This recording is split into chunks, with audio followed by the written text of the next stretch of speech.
Como cada jueves y hoy más que otras semanas, tenemos el privilegio de contar con Gabriel Albiac. ¿Qué tal? ¿Cómo estás? Pues como cada jueves, encantadísimo de estar aquí charlando contigo.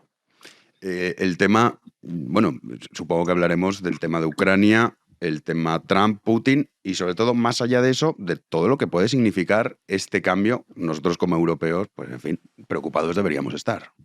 El tema nos viene impuesto efectivamente, Jano, porque no sé hasta qué punto somos plenamente conscientes de que la conversación de ayer entre Trump y Putin, esa hora y media de conversación telefónica en la que se decidió dar carpetazo a la guerra de Ucrania, no es algo que afecte únicamente a Rusia, a Ucrania y de algún modo a Estados Unidos. Es algo que es el síntoma de una mutación dentro de las relaciones de poder real, de poder militar a escala mundial. ¿Hasta qué punto, digo, eso supone la recomposición del estatus de equilibrio sobre el cual las relaciones internacionales habían funcionado en el último cuarto de siglo? Vamos a ver, si hacemos un balance de lo sucedido, podemos decir que hay dos factores que han sido automáticamente sacudidos sobre la base del acuerdo entre las dos más grandes potencias militares del planeta. Acuerdo que naturalmente es todavía provisional, puesto que es solo una conversación telefónica, pero que tiene todo el aspecto de ir a cristalizar. El primero es el más inmediato. El más inmediato es una traición a los ucranianos que lo menos que podemos decir es que es obscena y que de algún modo y sin pretender en modo alguno ser retórico debemos decir que es asesina, directamente asesina. Porque seamos serios y seamos sinceros, Jano, lo que el mundo ligado a lo que es convención llamar Occidente, si quieres, el mundo ligado militarmente a la OTAN, lo que ha hecho en la guerra de Ucrania ha sido lanzar a los ucranianos a una batalla completamente desigual, porque efectivamente en el momento en que empezó la guerra todos pensamos que Ucrania no iba a poder resistir más allá de un fin de semana, van más de 2 años, digo, lanzar a los ucranianos a una guerra completamente desigual que tenía que producirle necesariamente un número de bajas que en términos relativos a la población es sencillamente escalofriante. Si Ucrania se lanzó y los ucranianos se lanzaron de un modo heroico, verdaderamente de un modo admirable a esa guerra desigual, fue sobre la base del convencimiento que se les impuso de que iban a tener detrás el apoyo táctico, el apoyo tanto económico como en material militar del conjunto de los países que componen la OTAN y naturalmente dentro de ese ámbito de la OTAN del más potente de ellos, tanto en lo económico como en lo militar, de los Estados Unidos. Y ¿cómo decir?, el compromiso o la promesa de dos aspectos esenciales. Uno, que Ucrania no iba a ver amputado su territorio, en particular el Donbass invadido sobre Rusia, y segundo, que Ucrania en un plazo razonable pasaría a formar parte de la OTAN y por tanto a estar protegida por el paraguas militar de la alianza. Bien, lo que eso ha roto ya, lo que eso ha quedado ya roto es lo primero que han acordado Putin y Trump. Ambos, empezando por Trump, Putin siempre lo ha dicho, ha pasado a considerar que la entrada de Ucrania en la OTAN no es deseable, no es conveniente, no es verosímil.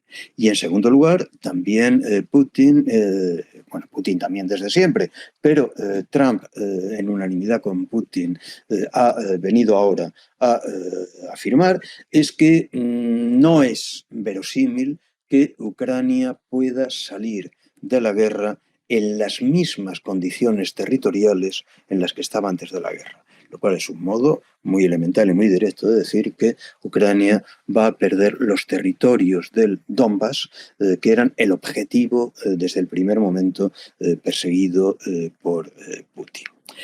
Quiere decir esto, se presente como se presente, que los centenares de miles de muertos que ha producido esa guerra lo habrán sido para nada, puesto que al final, si se le impone a Ucrania el renunciar a su entrada en la OTAN y renunciar a los territorios del Donbass, para eso no hacía falta haber hecho 2 años y medio de guerra. Esas eran las condiciones iniciales de Vladimir Putin. Una vergüenza completa, una obscenidad. En fin, estamos acostumbrados a que la política internacional se burle de los principios morales y acometa toda clase de obscenidades. Pero yo pienso que debemos tener muy presentes ante nosotros los millones de ucranianos que han muerto por esa obscenidad. Los millones de ucranianos que han muerto por un engaño y un abandono occidental que ahora está a punto de consumarse.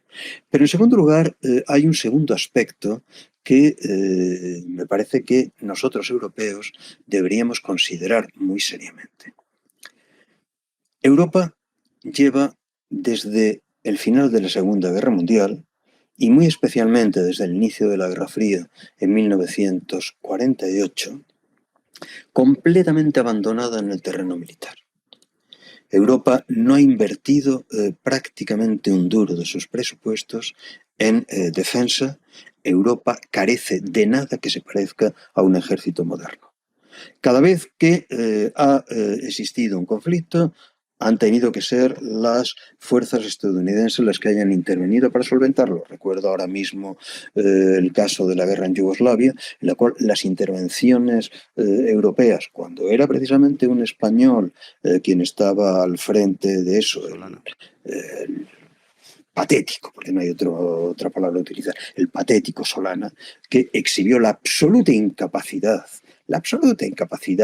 de intervención del ejército y en particular de la aviación europea, que tuvo que recurrir a Estados Unidos para que efectuase una labor que estaba técnicamente incapacitada para hacer. Europa ha dispuesto de algo que se puede considerar una especie de beneficio económico fastuoso, que es el de tener cubierta su defensa a cargo de un tercero, en un mundo en el cual la defensa militar es carísima, sencillamente carísima. Y creo que ya lo hemos comentado en alguna ocasión. Uno de los factores esenciales de la caída de la Unión Soviética, uno de los factores esenciales del derrumbe de la URSS, fue precisamente su incapacidad para asumir el extraordinario coste que suponía el mantenimiento de un ejército imperial moderno. Ya entonces se empezó a plantear algo que no es, no es una novedad de Trump. Trump sencillamente está llevándolo hasta las últimas consecuencias. La idea de que si Estados Unidos había invertido en la defensa europea, naturalmente nadie invierte tales cantidades, tales costes, tanto económicos como humanos, por simple benevolencia o humanitarismo. No era por amor a que los europeos no cayesen bajo una tiranía, por lo que Estados Unidos ha estado desarrollando durante medio siglo una inversión colosal.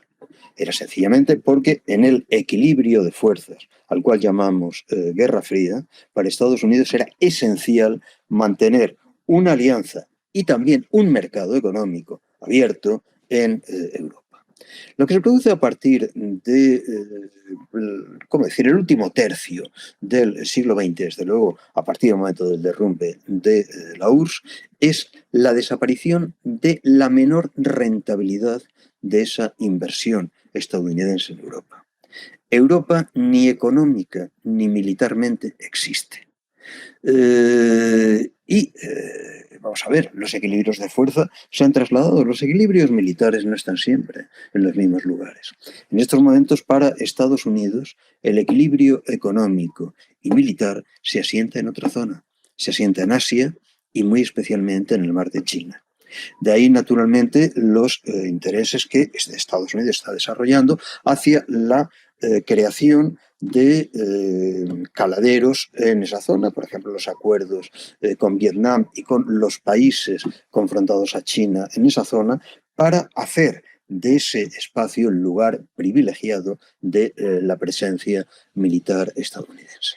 A partir de esa decisión, todos los gobiernos americanos, y digo todos, han insistido sobre el hecho de que Europa tenía que empezar a garantizar su propia defensa. Y entre otras cosas, empezar a garantizar tu propia defensa supone aumentar enormemente el porcentaje de tus presupuestos que van a gasto militar. Y si eso se puede decir genéricamente de Europa, ¿qué vamos a decir de España? Que, si no me equivoco, es en estos momentos el país con menor porcentaje de inversión de presupuesto en el presupuesto militar.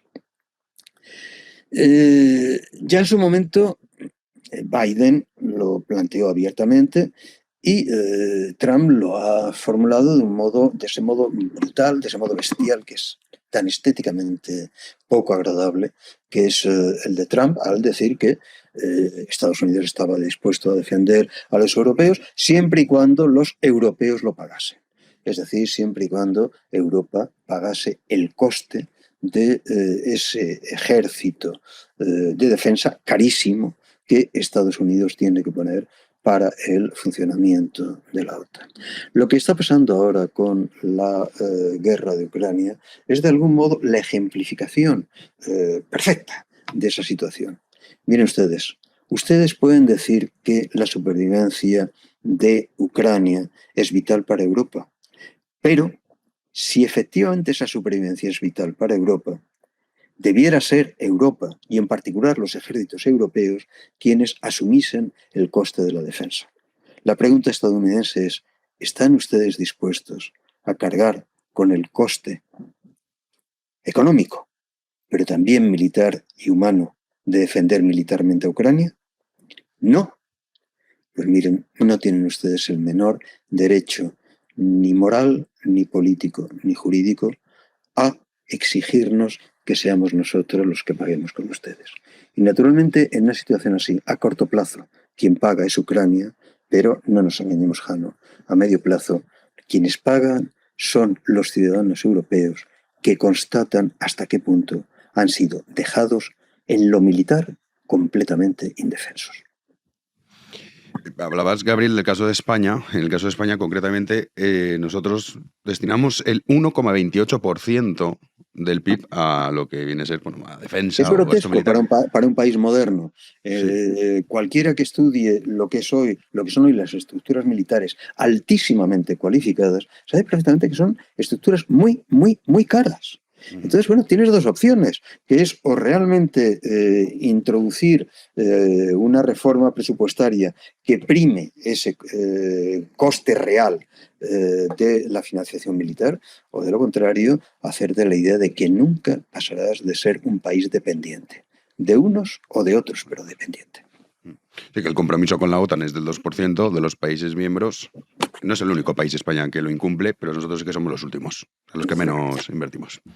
No, si Pues sí. incumplirlo lo incumple la mayor parte de los países europeos, pero lo de España ya llega al ridículo. Sí, además es que es lo que tú dices, oye, o te pagas tú la defensa o si la dejas en manos de terceros, si el tercero te abandona, a ver qué haces. No puedes esperar que un coste de ese tipo, insisto, en lo económico como en lo humano, se produzca gratis. Si tú pides a alguien que se mate por ti, está claro que a cambio no tienes más que una cosa que hacer, que es convertirte en el subordinado de ese que se supone que está pagando tu supervivencia. Sí, luego tienes el caso de Polonia, que sí que está invirtiendo mucho también porque conocen y su historia. A ver, es que Polonia tiene una historia con la cual se aprende mucho. Polonia no ha sido jamás en la edad moderna dejada tranquila por ninguno de sus vecinos. Eso implica que o Polonia se dota de un ejército moderno y potente bajo el paraguas de la OTAN, pero propio, potente, de primer nivel, o sabe perfectamente que su existencia es tan precaria como lo ha sido siempre. Sí, roza el 5% lo que invierte Polonia, que además lo ha disparado el gasto en los últimos años. Es que hasta el último, saben de qué están hablando, saben de qué va esto. Hasta el último polaco sabe lo que se está jugando en ese 5%. Nosotros aparentemente no lo sabemos. Es maravilloso, pero somos probablemente el único país de Europa que no acaba de entender que el ejército no es un invento fascista, que el ejército es la condición de existencia de las condiciones modernas y que el ejército moderno no lo crean no sé qué despotismos o dictaduras extrañas. El ejército moderno lo crea la Revolución Francesa. Pues sí, me temo, Gabriel, que no lo tenemos nada claro. Y a ver qué ocurre, porque esto, desde luego, para nosotros como europeos, más allá de que uno diga, oye, pues sí, Donald Trump puede decir, o ustedes se lo pagan, o nosotros los estadounidenses no se crean, ya no nos interesan, entonces no vamos a defenderlos. Pero claro, esto para nosotros nos deja una situación complicada. Mark Rutte hoy decía, secretario general de la OTAN, Sí. que bueno, oye, en 4 o 5 años vamos a tener que ser capaces de autodefendernos. Y dices, joder, macho. Mira, hace como 10 años yo recuerdo haber planteado esta misma cuestión a algunos altos dirigentes de la Unión Europea en Bruselas. Todos te decían lo mismo. No, estamos en ello, eso se va a resolver inmediatamente. Sí. Han pasado 10 años, estamos exactamente igual. Lo que acaba de decir hoy el responsable de eso es como para que uno diga, sí, ya se lo he oído a ustedes 20 veces. Así es. En fin, Europa. Así estamos, Gabriel, en todos los aspectos. El militar no iba a ser una diferencia. Europa no tiene más que las joyas de la abuelita y las joyas de la abuelita se las ha pulido ya en un porcentaje altísimo.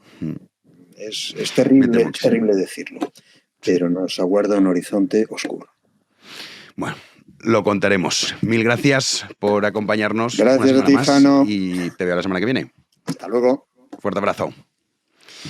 Pues esta es la realidad, queridos amigos. Europa ni está, y lo peor de todo, ni se le espera. Nos vamos a las noticias.